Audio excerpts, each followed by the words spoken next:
राजा रसालू और नीला शहर के देव एक कदीम दास्तान का आज के पाकिस्तान से एक ताल्लुक है। पंजाब की कदीम लोक दास्तानों में राजा रसालू यानी सियालकोट के एक ऐसे बहादुर किरदार के तौर पर सामने आता है जो जुल्म के सामने खड़ा होता है, कमज़ोर की मदद करता है और ख़तरे से घबरा कर रास्ता नहीं बदलता। नीला शहर की ये दास्तान भी इसी रवायत का हिस्सा है।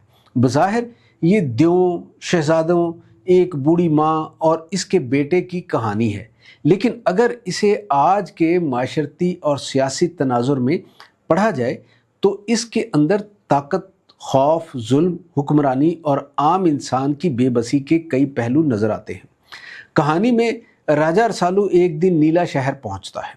शहर में दाखिल होते ही इसकी नज़र एक बूढ़ी औरत पर पड़ती है जो रोटियां बना रही है, लेकिन अजीब बात यह है कि वो कभी रोती है और कभी हंसती है। राजा रसालू इससे पूछता है कि आखिर इसके आंसू और हंसी का सबब क्या है। बूढ़ी औरत पहले बात टालने की कोशिश करती है। शायद इसे यकीन नहीं कि एक अजनबी इसके दुख में क्या कर सकता है, मगर राजा रसालू इसे यकीन दिलाता है कि अगर वो सच बताएगी तो दोनों में से किसी एक को ज़रूर फ़ायदा होगा। इस एतमाद पर बूढ़ी अम्मा अपना दिल खोल कर रख देती है। वो बताती है कि इसके 7 बेटे थे, मगर शहर पर एक खौफनाक देव का राज है। वो रोज़ाना शहर से खिराज वसूल करने आता है। खिराज सिर्फ मालो दौलत नहीं बल्कि एक जवान लड़का, एक भैंस और रोटियों की एक टोकरी है। इस जालिम देव के हाथों इसके 6 बेटे पहले ही मारे जा चुके हैं और आज 7वें और आखिरी बेटे की बारी है। यही वजह है कि वो रो रही है, लेकिन इसकी कहानी में एक और कैफियत भी है। शायद इसके आंसुओं के साथ एक खामोश उम्मीद भी मौजूद है। शायद इसीलिए वो कभी हंस पड़ती है। राजा रसालू इसकी बात सुनता है तो मुतासर होता है। वो कहता है कि अपने बेटे को जाने दो, मैं इसकी जगह जाऊंगा। मुझे मौत से खौफ नहीं, मैं अपनी किस्मत आजमाने के लिए दुनिया में निकला हूँ। तुम्हारे बेटे के बदले में अपनी जान पेश करता हूँ। बूढ़ी अम्मा को यकीन नहीं आता। वो कहती है कि बातें करना आसान है, मगर हकीकत में कौन किसी दूसरे के लिए अपनी जान खतरे में डालेगा। ये जुमला पूरी दास्तान का एक अहम नुक्ता है।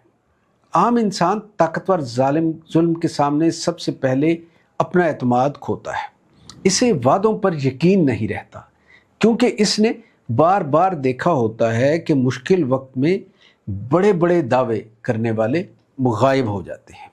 इसलिए बूढ़ी औरत राजा रसालू के अल्फाज सुनकर भी फौरन मुतमईन नहीं होती। लेकिन रसालू सिर्फ बात नहीं करता, वो घोड़े से उतरता है, आराम से बैठता है और वादा करता है कि वो वाकई इसके बेटे की जगह जाएगा। इतने में शहर के अहलकार आ जाते हैं। इनका काम देव के लिए रोज़ाना का खराज जमा करना है। बूढ़ी औरत दोबारा रोने लगती है। राजा रसालू ऐलान करता है कि इसका बेटा नहीं जाएगा, वो खुद जाएगा। अहलकार इसे रोकते हैं। इनका मौक़िफ़ है कि अगर खराज ना दिया गया तो देव शहर में आकर तबाही मचाएंगे। लेकिन रसालू पीछे नहीं हटता। वो घोड़े पर सवार होता है, रोटियों की टोकरी और भैंस साथ लेता है और देव की तरफ रवाना हो जाता है। यहाँ दास्तान का एक दिलचस्प पहलू सामने आता है। शहर के अहलकार खुद द्यों से लड़ने की कोशिश नहीं करते। इनका काम सिर्फ ये है कि अवाम से खराज वसूल करके जालिम ताकत तक पहुँचा दें। यूँ एक पूरा इंतज़ामी निज़ाम खौफ के सामने झुक चुका है। जुल्म सिर्फ इसलिए कायम नहीं कि देव ताकतवर हैं, बल्कि इसलिए भी कि शहर के लोग और इनके हुकाम इस जुल्म को मामूल समझ चुके हैं। रसालू जब देवों के ठिकाने के करीब पहुंचता है तो एक देव इसे देख लेता है। वो इसके घोड़े को भी खराज का इजाफी हिस्सा समझता है और इसे खाने के लिए हाथ बढ़ाता है, मगर रसालू फौरन तलवार निकालता है और एक ही वार में इसका हाथ काट देता है। देव भागता है। वो अपनी बहन को बताता है कि राजा रसालू आ गया है और इसने एक ही वार में मेरा हाथ काट दिया है। अब देवों में खौफ फैल जाता है।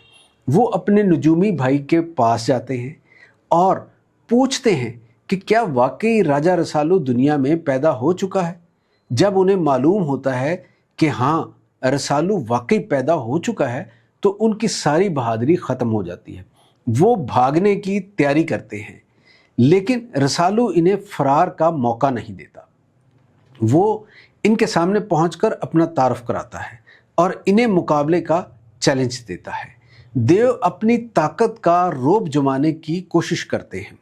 वो कहते हैं कि हमने तुम जैसे बहुत से रसालू खाए हैं, मगर जब रसालू अपनी तलवार ज़मीन पर फेंकता है और घोड़े की रस्सियाँ छोड़ देता है तो अजीब मंजर सामने आता है।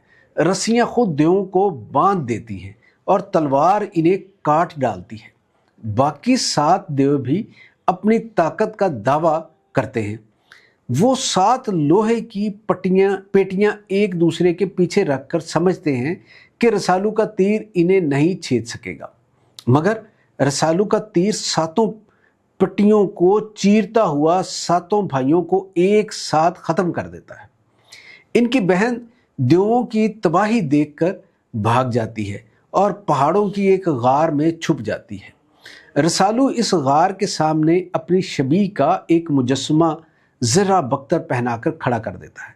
देवों की बहन समझती है कि रसालू बाहर पहरा दे रहा है और खौफ के बायस गार से बाहर नहीं निकलती। आखिरकार वो वहीं भूख से मर जाती है।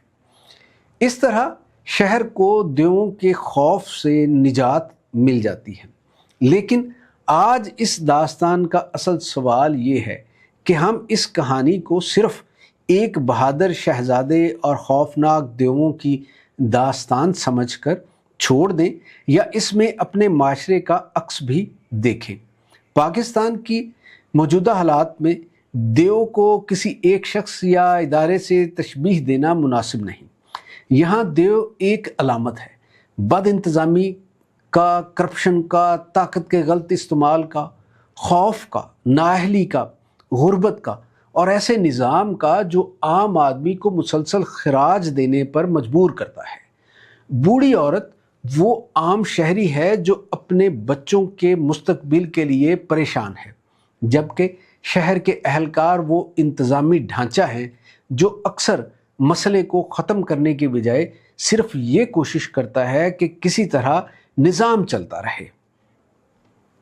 पाकिस्तान को आज किसी अफसानवी राजा रसालू का इंतज़ार नहीं, बल्कि ऐसे मजबूत इदारों, दयानतदार हुक्मरानी और जवाबदेह सियासी क़यादत की ज़रूरत है जो अवाम को देवों के खौफ से आज़ाद कर सके। मुल्क के चैलेंजेस, माशी दबाव, सियासी अदम इस्तेहकाम, कमज़ोर गवर्नेंस, इदारों के दरमियान अदम एतमाद, कानून की गैर मुसावी अमलदारी और आम आदमी की बढ़ती हुई मुश्किलात किसी एक बहादुर फर्द की तलवार से ख़त्म नहीं होंगी। इनका इलाज ऐसी हुक्मरानी है जिसमें रियासत शहरी से खराज नहीं बल्कि इसे तहफ़्फ़ुज़, इंसाफ और मौक़े फ़राहम करे। राजा रसालू की दास्तान का जदीद सबक शायद यही है कि माशरे देवों से इस वक्त आज़ाद होते हैं जब खौफ को मामूल समझना छोड़ दिया जाए और रियासती निज़ाम कमज़ोर के साथ खड़ा होने का फ़ैसला करे।